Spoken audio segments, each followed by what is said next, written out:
صلى على سيدنا ومولانا وحبيبنا محمد. halkan waxaa ka hadlaysa Marin Xasan oo loo yaqaan Xuriya kana mid ah fanaaniinta jamhuuriyadda Djibouti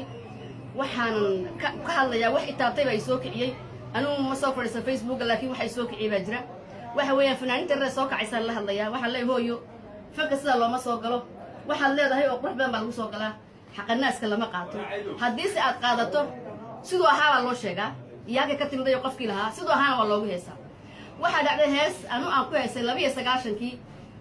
dir dhaba yahayd ruwaadii jeelafta yahayd waxay anu ku qaaday heestii dir dhaban heesayay wadalkii aan ku dhashay aan ku heesayay marka heestii gabadh bay daba qaatay uma diidanay ha qaado laakiin siday ahayd uma qaadin qofkii lahaa iyo qofkii sameeyay midna ma sheegin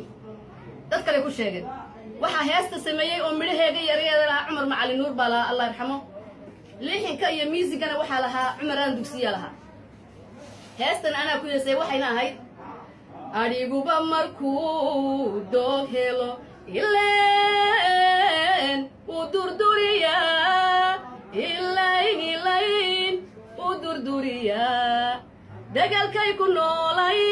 dhaqan baylowde daraad ku dhalatiyo xaafadi ciise yaa degay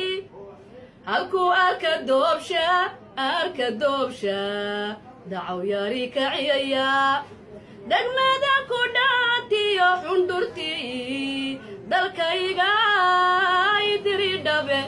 diridhabe dhulkayga